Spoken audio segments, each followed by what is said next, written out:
फर्क नहीं पड़ता है। क्वेश्चन नंबर 3 में आ जाते हैं भाई साहब।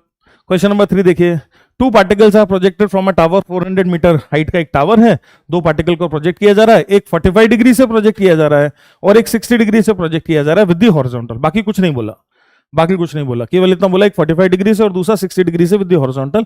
If they have the same time of flight, है ना, if they have the same time of flight then find the ratio of their velocities. Okay भाई साहब, तो मान लेते हैं कि दोनों लोगों को जिस जगह, कुछ भी नहीं बोला है क्वेश्चन ने, तो मान लेते हैं कि इस लेवल से दोनों पार्टिकल्स को थ्रो किया जा रहा है, लेट अस से, एंड लेट अस इमेजिन जो ग्राउंड है वो यहां कहीं है, ग्राउंड यहां कहीं है। ठीक है, तो मैं एक एक करके दोनों पार्टिकल्स को दिखाता हूं। तो मान लेते हैं पार्टिकल 1 ये है और पार्टिकल 1 को 45 डिग्री के एंगल से कुछ इस प्रकार से थ्रो कर दिया गया, ये 45 डिग्री का एंगल है, पार्टिकल 1 को कुछ इस प्रकार से थ्रो कर दिया गया। पार्टिकल 1 अपना मस्त पैराबोलिक पाथ लेकर जमीन पर गिर जाएगा ऐसे।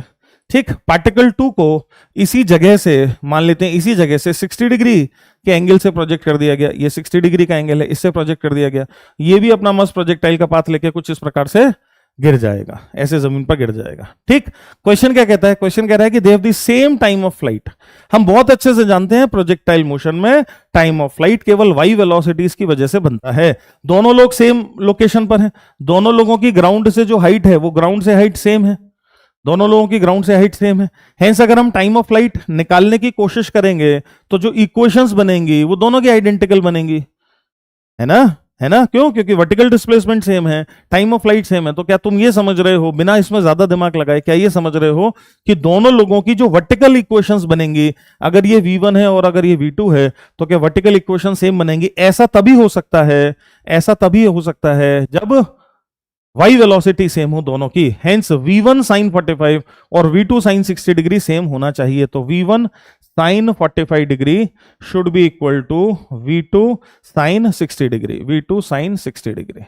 ये इक्वेशन लिखी जा सकती है। ठीक है, बहुत सारे बच्चे कह रहे हैं कि सर कुछ बच्चे कह रहे हैं कि सर एंगल वर्टिकल से था। अगर एंगल वर्टिकल से था तो कोई इशू नहीं है, जहां 60 डिग्री लिखा है अगर वर्टिकल से 60 है तो अपन उसको 30 कर लेंगे, अगर ऐसा था तो। दूसरे कुछ बच्चे लिख रहे हैं कि सर क्वेश्चन में सेम रेंज लिखा था।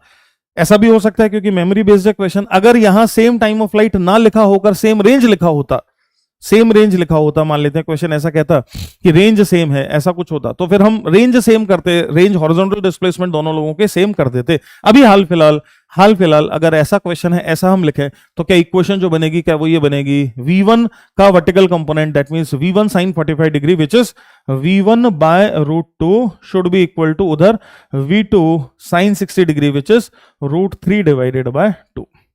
ठीक है जी। और अब अगर हम ratio of velocities v1 by v2 की वैल्यू देखें तो v1 by v2 would be equal to, v1 by v2 would be equal to कितना, v1 by v2 would be equal to √3 divided by 2।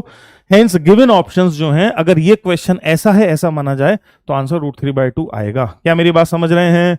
बिल्कुल ऐसा हो सकता है कि भैया क्वेश्चन जो आपको मिले हों वो इससे थोड़े से डिफरेंट हों, बिल्कुल हो सकता है ऐसा, कोई घबराने की बात नहीं है। जब एक्चुअल क्वेश्चन पेपर आएगा तो वो सारी बातें क्लियर हो जाएंगी, कोई दिक्कत नहीं है। तो आप तो केवल आइडिया समझने की कोशिश करें और ये समझने की कोशिश करें कि क्वेश्चन किस जगह से उठा है और उसमें क्या कंसेप्ट लगा है। थोड़ा बहुत लैंग्वेज आगे पीछे बिल्कुल हो सकता है, उसमें कोई इशू नहीं है। ठीक है जी। वर्टिकल के साथ हो सकता है बिल्कुल एंगल, में बिल्कुल मना नहीं कर रहा हूं बेटा। रेंज सेम भी हो सकता है, कुछ भी होता, पॉइंट ये है कुछ भी होता। क्वेश्चन बहुत ज्यादा आसान है, प्रोजेक्टाइल मोशन के बहुत आसान एरियाज में से है। दैट मींस जब प्रोजेक्टाइल पढ़ना शुरू करते हैं तो जो बहुत ही सिंपल एग्जांपल लेते हैं क्लास में, उन एग्जाम्पल में से है, बहुत ज्यादा आसान है, कुछ भी पापड़ बेलने की जरूरत नहीं है, बहुत ज्यादा इजी है। तो point to be understood is कि काफी ज्यादा इजी है, बिल्कुल मुश्किल नहीं है। जबरदस्ती उसमें परेशान होने की, है ना भैया, दुखी होने की कोई भी कतई जरूरत नहीं है।